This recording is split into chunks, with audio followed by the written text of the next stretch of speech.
इस वीडियो में देखने वाले हैं कक्षा 10वीं की भौतिक विज्ञान का पहला चैप्टर। तो पहले चैप्टर में हम देखने वाले हैं आंकिक प्रश्नों को। यह जो हम आंकिक प्रश्न इस वीडियो में देखने वाले हैं वह दर्पण से संबंधित प्रश्न होंगे। ठीक है, दर्पण से संबंधित प्रश्न। तो दर्पण से संबंधित प्रश्न किस प्रकार से आपसे पूछे जा सकते हैं? तो इनमें 3 प्रकार के सूत्र होते हैं। ठीक, एक आप देखेंगे वक्रता त्रिज्या फोकस दूरी का संबंध, एक आप देखेंगे वस्तु का प्रारंभिक यानी u, v और f में संबंध देखेंगे, और एक आप आवर्धन का संबंध देखेंगे। ठीक है ना। उसके बाद देखिएगा यहाँ पर हम लोग जब इसका बनाएंगे तो देखिए सबसे पहले क्वेश्चंस क्या दिया गया। सबसे पहले हमने बहुत ही इजी क्वेश्चंस रखे हुए हैं। ठीक है, ताकि आप स्टेप बाय स्टेप समझ सकें। तो सबसे पहला हमने क्या रखा है, रखें कि 30 सेंटीमीटर वक्रता त्रिज्या वाले अवतल दर्पण की फोकस दूरी ज्ञात कीजिए। सबसे इजी क्वेश्चंस हैं। ठीक है, और ये क्वेश्चंस इस प्रकार के आपसे विकल्प में पूछे जा सकते हैं। ठीक है, कहा है कि 30 सेंटीमीटर वक्रता त्रिज्या वाले अवतल दर्पण की फोकस दूरी ज्ञात कीजिए। ठीक है, तो यहाँ पर आपसे कहा है वक्रता त्रिज्या r, और उसके बाद आपसे पूछा है वक्रता त्रिज्या r और फोकस f में संबंध क्या होता है। तो हम जानते हैं r बराबर क्या होता है, 2f होता है। क्या होता है, r बराबर 2f होता है, या f बराबर आपने पढ़ा होगा r/2। पहला संबंध यही आपने पढ़ा होगा कि f बराबर r/2 या r बराबर 2f होता है। आइए चित्र के माध्यम से आपको समझा देते हैं। जैसे कि हमने एक यहाँ पर अवतल दर्पण बना लिया। अवतल दर्पण को बाहर से क्या किया जाता है, पेंट कर दिया जाता है। तो हमने बाहर से इसको क्या किया, पेंट या कलई कर दिया। तो दर्पण का यह क्या हो गया, मध्य बिंदु ध्रुव। अब देखिए यह जो गोले का यह केंद्र होता है, यानी जो हमारा यह गोले का कटा हुआ भाग होता है, इस गोले का जो कटा केंद्र होगा, मान लीजिए यहाँ पर यह होगा, यहाँ पर गोला प्रकार की नोकरक का इस प्रकार से आप गोला बनाएं तो आपका यह गोला बन जाएगा। ठीक है, उसी का कटा हुआ भाग है। तो यह जो C होता है, यह जो बिंदु होता है, इसे हम वक्रता त्रिज्या C का नाम दे देते हैं, और C और P को जो हम मिला देते हैं ये हमारा क्या बन जाता है, मुख्य अक्ष बन जाता है। तो C से लेके P की जो दूरी होती है इसी को हम लोग बोलते हैं वक्रता त्रिज्या। क्या बोलते हैं, इसी को वक्रता त्रिज्या बोला जाता है। C और P का जो मध्य बिंदु होता है उसे मुख्य फोकस बोला जाता है, और मुख्य फोकस से लेकर P के बीच की दूरी को हम लोग क्या बोलते हैं, फोकस दूरी होता है बोलते हैं। यह जो फोकस दूरी होता है, जितना फोकस दूरी यह होगा उतने फोकस दूरी यह होगा। क्यों? क्योंकि C और P का मध्य बिंदु ही क्या है, F है। इसका मतलब R जो है 2 भागों में बट गया, F और F। इसीलिए R बराबर क्या बोला जाता है, 2F, या F बराबर निकालेंगे तो इधर बटा में जाएगा, तो F बराबर r/2। यह संबंध आपसे पूछ देता है। ठीक है, कह देगा कि फोकस दूरी और वक्रता त्रिज्या में क्या संबंध होता है, F बराबर r/2 होता है। ठीक है, ये तो हो गया। आगे देखिए, इसमें आप जब भी देखेंगे अवतल दर्पण में, तो अवतल दर्पण में फोकस दूरी जो होती है दर्पण के बाईं तरफ होती है। इसलिए हमेशा जब भी अवतल दर्पण की हम बात करेंगे वहां पे फोकस दूरी आपको क्या मिलेगी, ऋणात्मक मिलेगी। अगर इसी का हम उल्टा बात कर दें इस प्रकार से, तो इसमें आप लोग देखते हैं कि हम जो पेंट करते हैं अंदर की तरफ से करते हैं, रस्ट करते हैं अंदर की तरफ से। ये हम उत्तल की बात बता रहे हैं। तो इसका केंद्र हमारा क्या होता है, C इधर होता है, P हमारा इधर होता है। C और P को हम मिलाते हैं, इसका जो फोकस क्या मिलता है, F इस तरफ मिलता है मुख्य फोकस, और यही दूरी हमारी क्या कहलाती है, फोकस दूरी। समझिएगा, इधर देख रहे हैं दर्पण के बाईं तरफ, इधर देख रहे हैं दर्पण के दाईं तरफ। यह कौन सा है, उत्तल है, यह हमारा अवतल है। इसमें आप देखेंगे तो F का जो मान मिलेगा आपको किसमें मिलेगा, प्लस में मिलेगा, और इसमें आपका F का मान ऋणात्मक मिलेगा। रीजन कि दर्पण के दाहिनी तरफ जो होगा वह प्लस में होगा, और दर्पण के बाईं तरफ जो होगा वह हमारे लिए क्या कहलाएगा, माइनस में होगा। और देखिए वस्तु भी हम दर्पण के बाईं तरफ रखते हैं। वस्तु हमेशा कहाँ रखते हैं, दर्पण के बाईं तरफ। तो यहाँ पे U का मान हमको क्या मिलेगा, हमेशा माइनस मिलेगा। क्या मिलेगा, माइनस मिलेगा। अगर हम इसकी बात करें, यह हमारे लिए उत्तल है, यह हमारे लिए क्या है, उत्तल है, और ये हमारे लिए अवतल है। दोनों में कंपेयर देख लीजिए। चिन्ह को अगर आप मात्रक इसको समझ जाएंगे तो क्वेश्चन लगाना आपके लिए आसान होगा।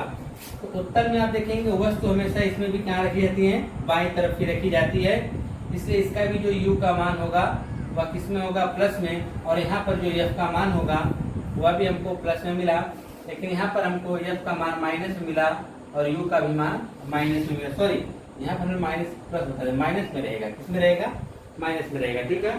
दोनों में u का मान माइनस होगा, उत्तल में f का मान प्लस और अवतल में भी f का मान क्या होगा, माइनस में होगा, ठीक है। अब रह गया v की हम बात करेंगे। v डिपेंड करता है कि कंडीशन, ठीक है।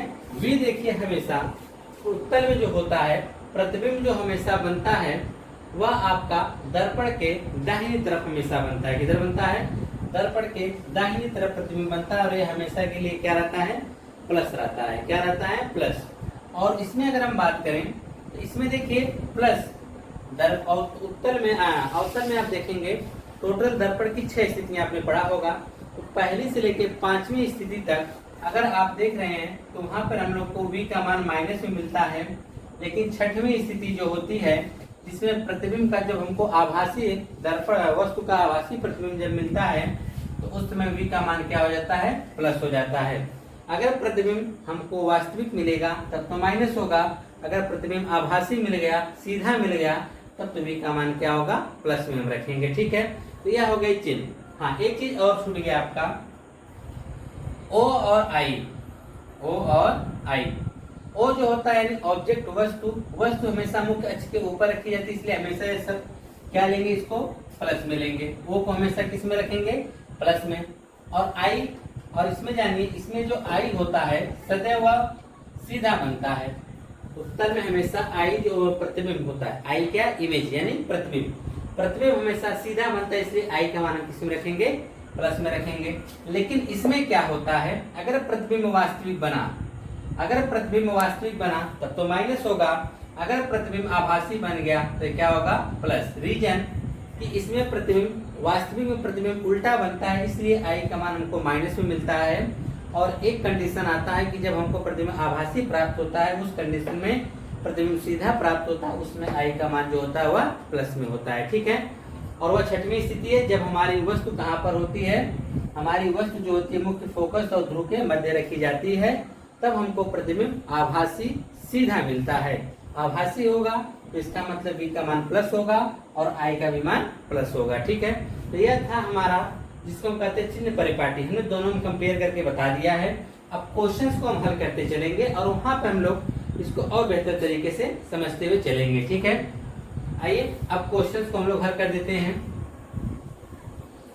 तो एक संबंध आपने ये देखा कि जो r बराबर क्या होता है 2f या f बराबर होता है r/2, और आपने यह देखा कि उत्तल और अवतल की जो फोकस दूरी होती है कब धनात्मक और कब ऋणात्मक होती है।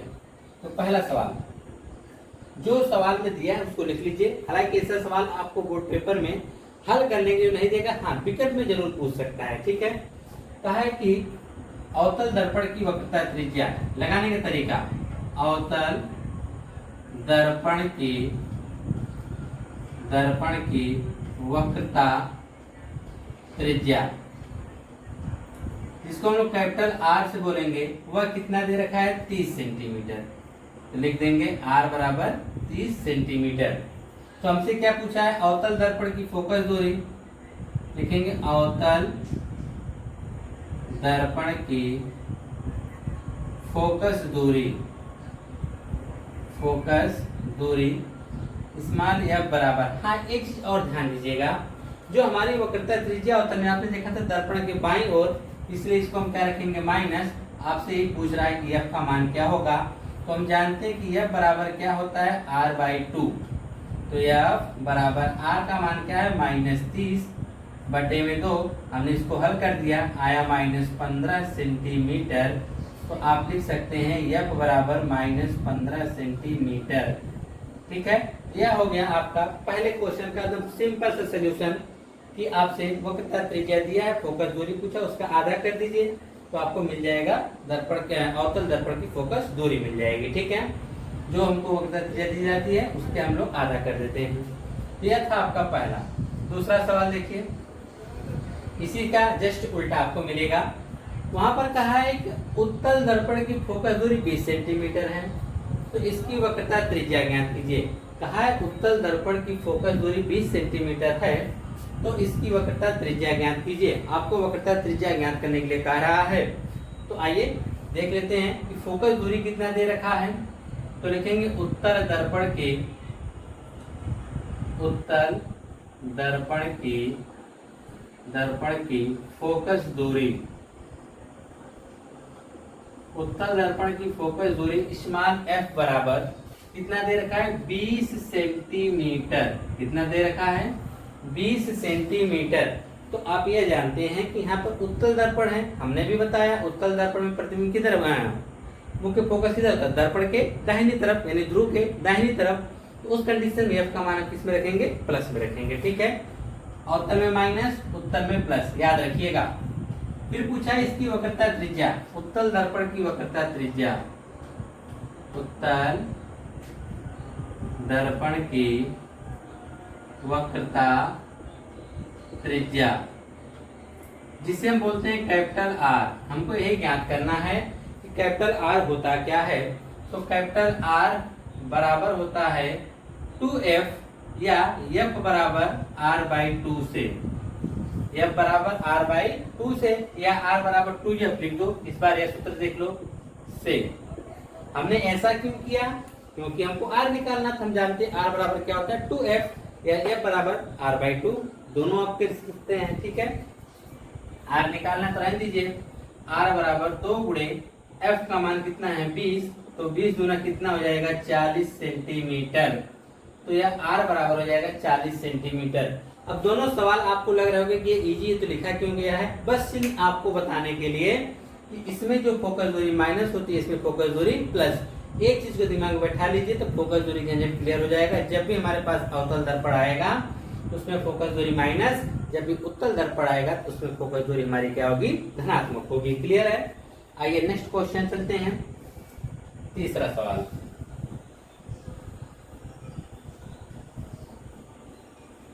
ये सब आपसे विकल्प में पूछे जा सकते हैं। ठीक है, अभी तक जो आपने क्वेश्चंस देखे हैं ये सब विकल्प में पूछे जा सकते हैं। तीसरा सवाल में क्या कहा है, कहा है कि एक उत्तल दर्पण की फोकस दूरी, ध्यान दीजिए दर्पण कौन सा है उत्तल दर्पण है। कहा है एक उत्तल दर्पण की फोकस दूरी 10 सेंटीमीटर है। एक वस्तु इसकी मुख्य अक्ष पर ध्रुव से 20 सेंटीमीटर की दूरी पर रखी जाती है। वस्तु के प्रतिबिंब की स्थिति ज्ञात कीजिए। तो उत्तल दर्पण की फोकस दूरी 10 सेंटीमीटर। जो जो चीजें दिया है पहले उसको लिख देते हैं। हमको दिया है उत्तल दर्पण की फोकस दूरी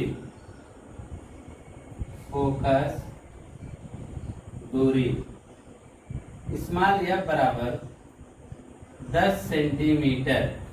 ध्यान दीजिएगा कौन सा दर्पण है उत्तल दर्पण, इसलिए प्लस माइनस का कोई झंझट नहीं है। ठीक है, तो हमेशा आप जानते रहिए उत्तल जब आएगा तो हमारे लिए प्लस होगा, अवतल जब आएगा तो हमारे लिए क्या होगा माइनस होगा। ठीक है, यहाँ पर उत्तल है इसलिए प्लस रखा जाएगा।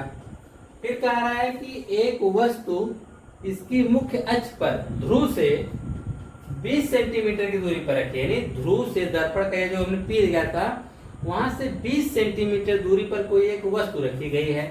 यानी दर्पण से, या उत्तल दर्पण लिख दीजिए, उत्तल दर्पण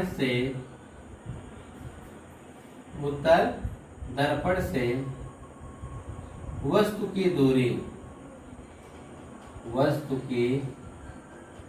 दूरी u बराबर कितना है 20 सेंटीमीटर।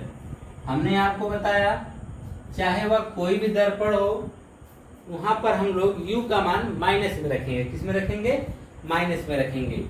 तो आपसे पूछा है कि वस्तु के प्रतिबिंब की स्थिति ज्ञात कीजिए। लिखेंगे वस्तु के प्रतिबिंब की दूरी, वस्तु क्या पूछा है वस्तु के प्रतिबिंब की स्थिति ने, तो वही लिखेंगे दर्पण से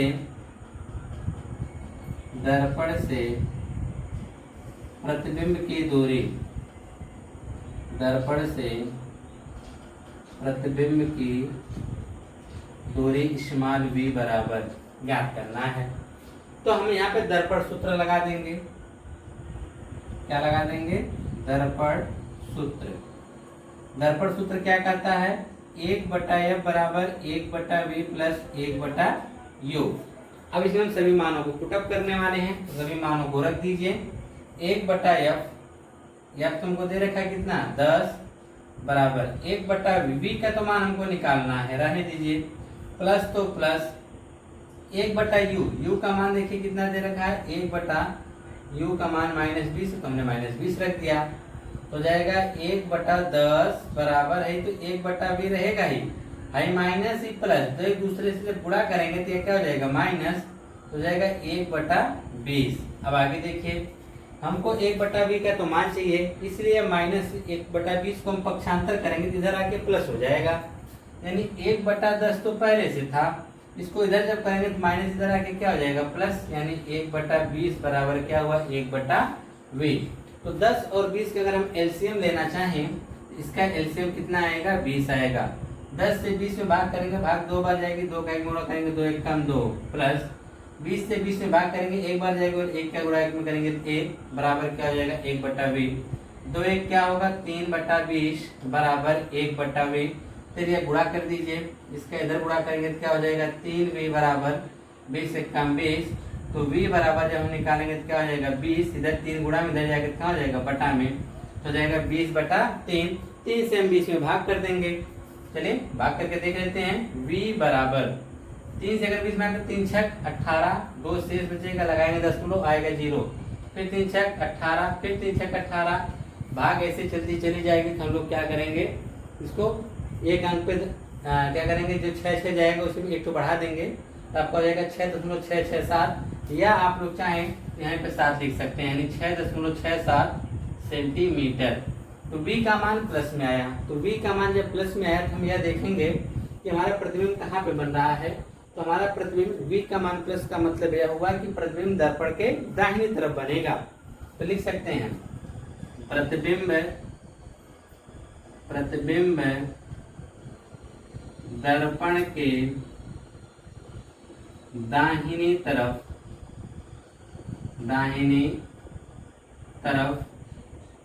दर्पण से 6.67 सेंटीमीटर की दूरी पर बनेगा, ठीक है। यह तो था आपका क्वेश्चन नंबर 3। ठीक है, आइए इसी प्रकार से हम देखने वाले हैं चौथा। क्या देखेंगे चौथा वाला क्वेश्चन कि क्या बना है।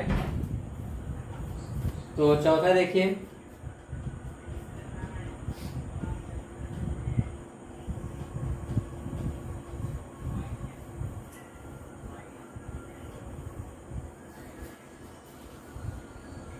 चौथा यहाँ पर भी चौथा में भी हमारा उत्तल दर्पण ही है।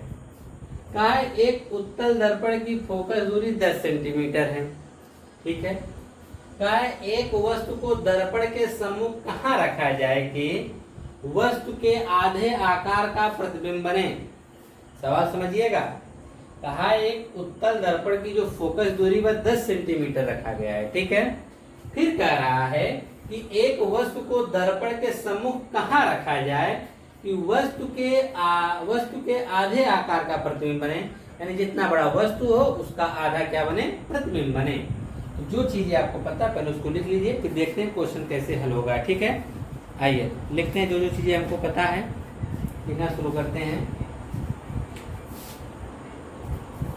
हमको पता है उत्तल दर्पण की फोकस दूरी, उत्तल दर्पण की फोकस दूरी, उत्तल दर्पण की फोकस दूरी जिसको स्मॉल एफ से व्यक्त करेंगे वह हमारे लिए कितना है 10 सेंटीमीटर। कितना है 10 सेंटीमीटर। कहा है कि एक वस्तु को दर्पण के सम्मुख कहाँ रखा जाए।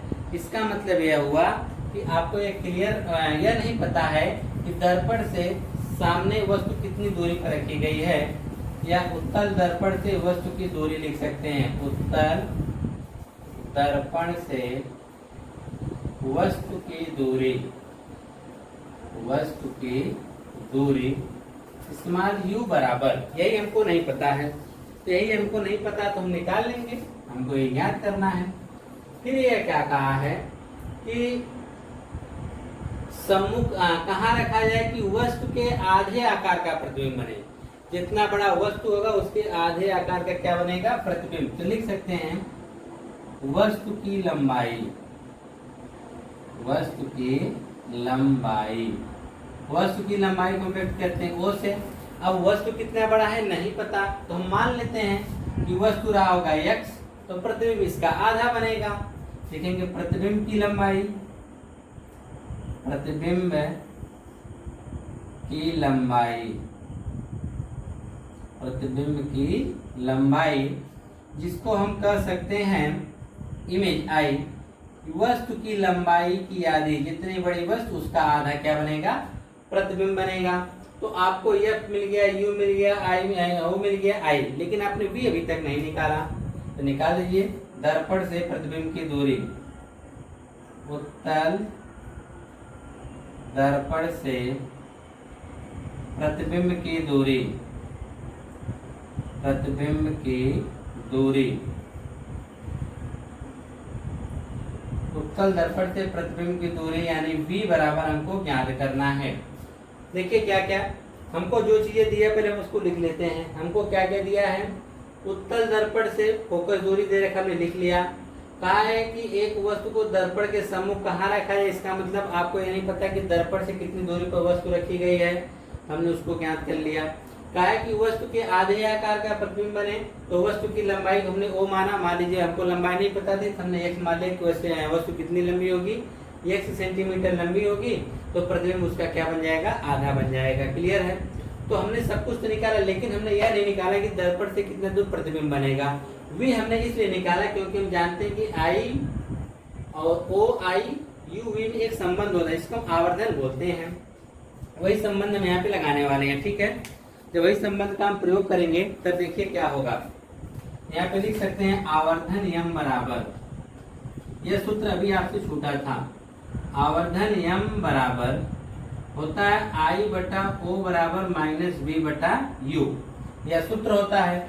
यहाँ पे हमको यम की कोई आवश्यकता है नहीं, तो हम I बटा O बराबर माइनस V बटा U ही लेंगे। ठीक है, यह तीनों आपस में बराबर होते हैं, इसलिए हम इसको यहाँ पे लिखेंगे कि I बटा O बराबर माइनस V बटा U।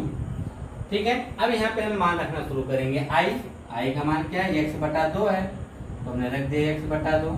पूरे के बटा में O का मान कितना है x, तो हमने x रख दिया, बराबर माइनस है तो माइनस, V का मान हमको नहीं पता तो रहने दीजिए, बटा U का भी मान नहीं पता तो रहने दीजिए। ठीक है, तो आप देखेंगे यह 2 आ जाएगा नीचे, तो जाएगा x बटा 2x बराबर माइनस V बटा U, 2 कहाँ जाएगा नीचे, x कट गया, यानी 1 बटा 2 बराबर माइनस V बटा U आएगा। x क्या हुआ, कट गया। फिर यह गुणा कर दीजिए, इसका गुणा यहाँ पे किया तो U बराबर 2 गुणा देखिए तो माइनस क्या आएगा 2V, इसको हम समीकरण नंबर 1 बना देंगे। तो हमको एक तो संबंध मिल गया कि U जो होगा वह माइनस 2V के क्या होगा, बराबर होगा। U क्या होगा, जो प्रतिबिंब की दूरी होगी उसका 2 गुना होगा। माइनस यह बताता है कि दर्पण के बाईं तरफ ही होगा। ठीक है, आइए हमको U का मान मिल गया। अब लिखेंगे दर्पण सूत्र से, लगाने का तरीका देखिए, हमको F मिल गया, U मिल गया, अब आसानी से हम V निकाल सकते हैं। ठीक है, लिखेंगे दर्पण सूत्र, दर्पण सूत्र क्या होगा, 1 बटा F बराबर 1 बटा V प्लस 1 बटा U। तो 1 बटा F को तो मान हमने निकाल रखा है 10, यहाँ पे 10 रख देते हैं, बराबर 1 बटा V का तो हमको मान पता नहीं है, तो V का V रहने देते हैं, प्लस 1 बटा U का तो हमने निकाला है, U किसके बराबर, माइनस 2V के, यहाँ दे देंगे माइनस 2V, तो जाएगा 1 बटा 10 बराबर है 1 बटा V, माइनस प्लस क्या, माइनस 1 बटा 2V हो गया, तो जाएगा 1 बटा 10 बराबर V और 2V का हम एलसीएम लेंगे तो क्या आएगा, 2V आएगा। ठीक है, V से V तो कट जाएगा, लेकिन 2 बच जाएगा, 2 का 1 में गुणा करेंगे 2 1 कम 2 माइनस 2V से 2V एक बार में कट जाएगा, 1 1 में गुणा करेंगे तो क्या आएगा, 1 आएगा। तो 1 बटा 10 बराबर 2 में से घटाएंगे तो 1 बटा क्या आ जाएगा, 2V आएगा। क्या आएगा, 2V। आगे देखते हैं, इसका इसमें गुणा, इसका इसमें गुणा, तो 2 का 1 में गुणा किया 2V का 1 में गुणा किया तो 2V बराबर 10 से कम 10, तो कट गया, तो V बराबर कितना है, 5 सेंटीमीटर। V का मान कितना आ गया, 5 सेंटीमीटर तो हमको मिल गया। लेकिन हमसे पूछा क्या है कि दर्पण के सम्मुख वस्तु कहाँ रखी जाए, यानी U का मान पूछ रहा है, कहाँ से मिलेगा, समीकरण नंबर 1 से। देखेंगे समीकरण नंबर 1 से, या समीकरण नंबर 1 में v का मान रखने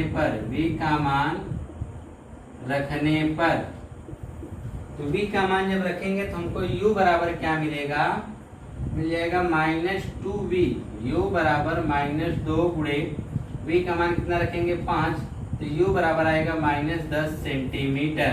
तो -10 यह बता रहा है कि दर्पण के बाईं तरफ रखेंगे, यह माइनस बताया कितनी दूरी पर, 10 सेंटीमीटर की दूरी पर। यहाँ पे लिख सकते हैं वस्तु को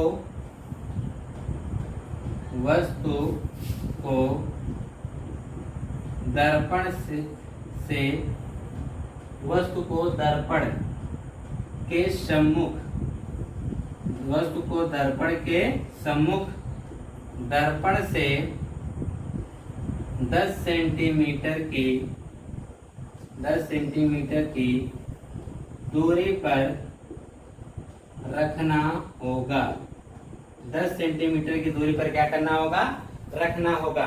तो इस प्रकार से आज के इस वीडियो में हमने सिर्फ आपको 4 क्वेश्चंस बताए, और चारों क्वेश्चंस बहुत ही अपने आप में अलग क्वेश्चंस थे, ठीक है। और साथ ही साथ आपने चिन्ह परिपाटी से संबंधित कुछ